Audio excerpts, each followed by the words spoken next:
Bonjour à toutes, bonjour à tous, j'espère que vous allez bien. Aujourd'hui on se retrouve pour une nouvelle vidéo sur les blessures qui peuvent survenir chez le footballeur. Dans la première vidéo, nous avions parlé de la rupture du ligament croisé. Ensuite, nous avions abordé les lésions méniscales et tout de suite là nous allons parler de la lésion musculaire. C'est tout simplement une des blessures les plus fréquentes chez les footballeurs et d'ailleurs chez beaucoup de sportifs aussi. Comme d'habitude, ce n'est pas un cours de médecine, ce n'est pas un cours médical, c'est tout simplement pour comprendre un peu plus ce que c'est ces blessures parce que on en évoque énormément mais on ne sait pas forcément ce que c'est. Donc là, j'essaye de vous expliquer assez simplement, assez rapidement. Bien sûr, si vous voulez plus d'informations, vous pouvez faire plus de recherches sur internet. Il y a beaucoup de sites qui sont très fiables pour trouver des infos. Donc n'hésitez pas à aller voir pour plus de renseignements et n'hésitez pas à me contacter d'ailleurs si vous voulez que je vous donne des sites qui sont plus fiables. Donc nous allons d'abord parler de l'anatomie du muscle parce que c'est quand même important. Le corps humain qui en a au total 639, c'est énorme. On a plusieurs types de muscles, on a les muscles lisses, on a le muscle cardiaque et on a également les muscles striés squelettiques. C'est ces muscles-là qui nous intéressent, c'est ceux qui permettent de créer le mouvement, de faire le mouvement. Ce muscle, il est composé de plusieurs couches. Donc on a tout d'abord l'épimysium, c'est la couche qui entoure globalement toute la structure du muscle. Ensuite, à l'intérieur de ce muscle, en fait, il y a des faisceaux musculaires. Ces faisceaux musculaires, ils sont entourés par une couche que l'on appelle le périmysium. Donc ça, c'est la couche qui va entourer tout simplement ces centaines de faisceaux musculaires. Et ensuite, on va avoir des fibres musculaires à l'intérieur qui sont eux entourés par une nouvelle couche qui est l'endomysium.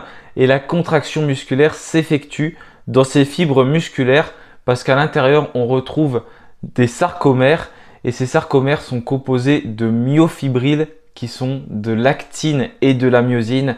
Ça peut paraître un peu compliqué à expliquer comme cela, mais en réalité c'est assez simple, même s'il y a bien sûr un mécanisme très complexe autour pour produire ce mouvement avec de l'énergie sous forme d'ATP qui est créé. On a vraiment beaucoup d'énergie qui est nécessaire et on a des transformations chimiques. Mais on a cette actine, donc c'est les filaments fins, et la myosine, les filaments épais. Et on a les filaments fins donc qui vont aller sur les filaments épais et c'est ça qui va produire tout simplement la contraction musculaire et le muscle il va donc se raccourcir.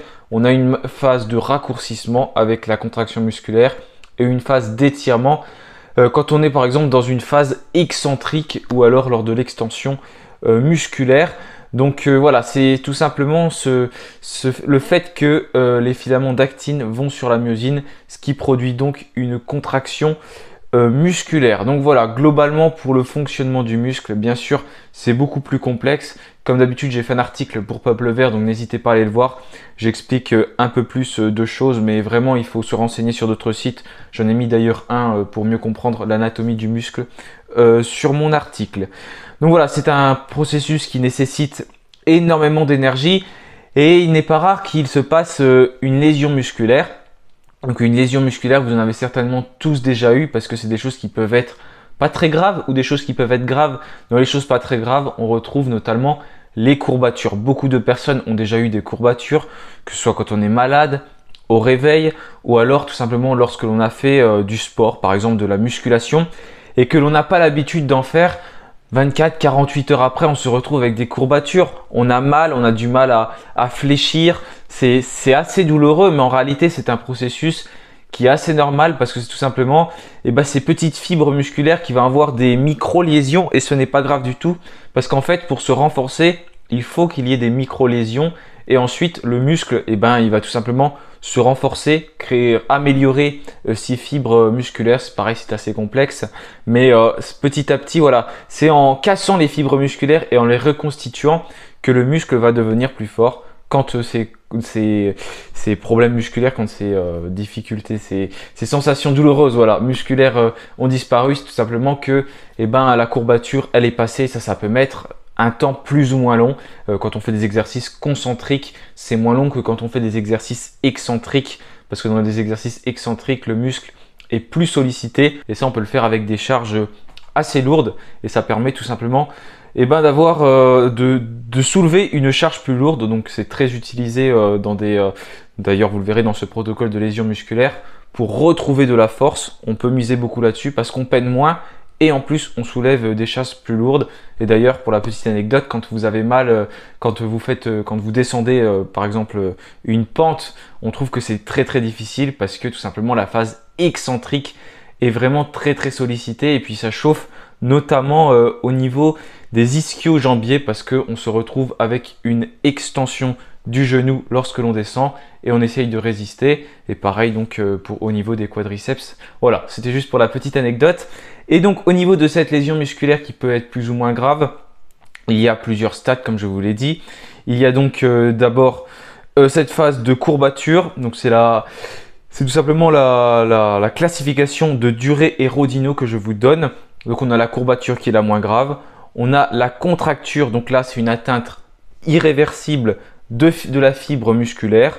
Ensuite on a l'élongation, donc ça c'est un étirement trop important du muscle. Donc là ça va être une atteinte irréversible d'un nombre réduit de fibres musculaires. Ensuite on va retrouver le claquage, donc cette fois-ci on va avoir une atteinte irréversible d'un nombre important de fibres musculaires et également du tissu de soutien, donc c'est les tissus que je vous parlais juste avant. Et ensuite on va voir le grade 4, le dernier grade et le plus grave, c'est la rupture. C'est une rupture donc partielle ou totale du muscle.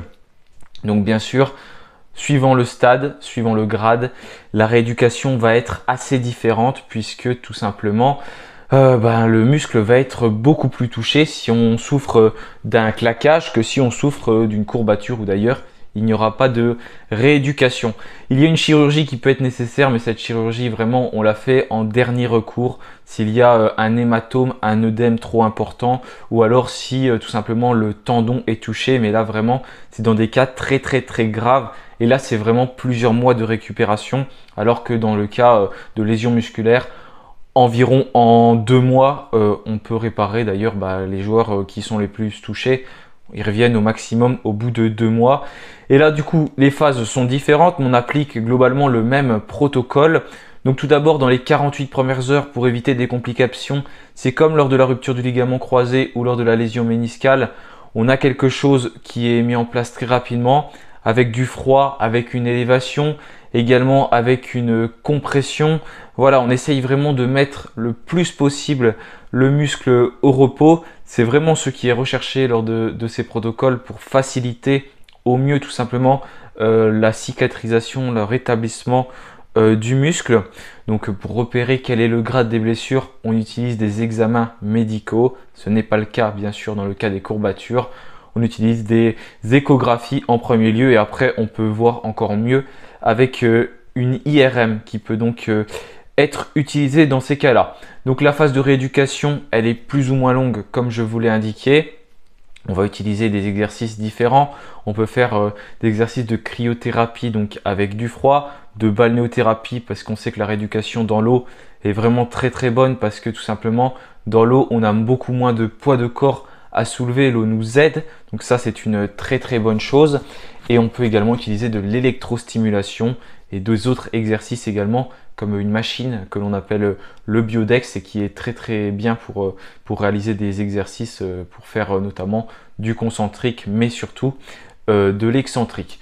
Donc voilà pour cette rééducation, mais sinon on va déjà faire des exercices qui sont pas forcément très durs. Tout d'abord on va solliciter surtout une phase d'étirement dans les premiers jours, dans les premières heures. Tout dépend du grade, donc quand c'est un claquage, ce n'est pas la même chose qu'une élongation, ce n'est pas la même chose qu'une déchirure. C'est vraiment des choses qui sont différentes et bien sûr il y a les conseils du médecin, du kinésithérapeute. Voilà, ça varie vraiment, mais déjà on part sur une phase d'étirement. Ensuite on fait des exercices en isométrique, donc des exercices en isométrique, c'est tout simplement statique, on ne bouge pas, on n'a pas de phase de contraction, d'extension.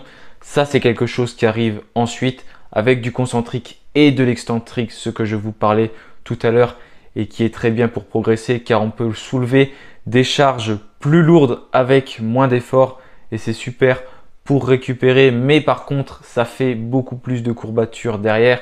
Donc il faut bien gérer notamment les temps de récupération et également ensuite on a une phase pliométrique.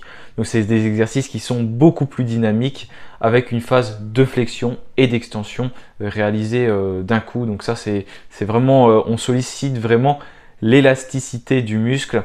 Et d'ailleurs je n'ai pas parlé, mais les muscles les plus touchés chez les sportifs, c'est les muscles du bas du corps avec les quadriceps, avec également les ischio-jambiers et les mollets. Ces muscles sont composés, on va dire, en plusieurs muscles encore parce que les quadriceps, on a le droit antérieur, le vaste intermédiaire, le vaste latéral et également le vaste médial. Ça, c'est les muscles des quadriceps. Et celui qui est le plus touché d'ailleurs dans cela, c'est le droit fémoral parce qu'il est biarticulaire. Il est inséré sur le haut de la hanche, donc un endroit qu'on appelle l'épine iliaque. Donc c'est le haut du bassin plutôt, c'est pas la hanche, c'est le bassin.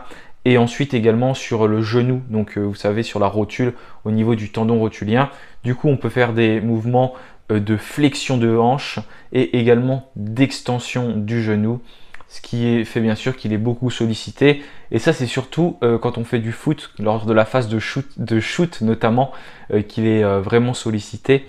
Et du coup, ça peut créer forcément des tensions musculaires petit à petit. Et ça peut venir également de déséquilibres musculaires entre ischio-jambiers et entre quadriceps. On sait que ça arrive assez fréquemment. On a souvent tendance à plus entraîner les quadriceps que les ischio-jambiers.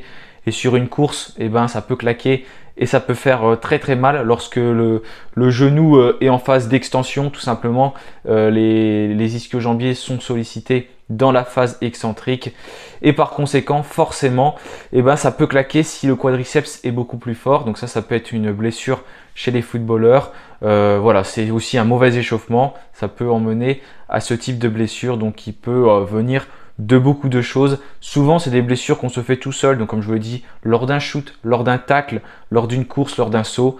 C'est souvent moins le cas lors de contact avec des autres personnes. Comme la plupart des blessures, on a souvent tendance à les faire tout seul, donc de manière intrinsèque et pas de manière extrinsèque. Voilà, j'ai terminé pour cette vidéo. N'hésitez pas à poser des questions si vous en avez.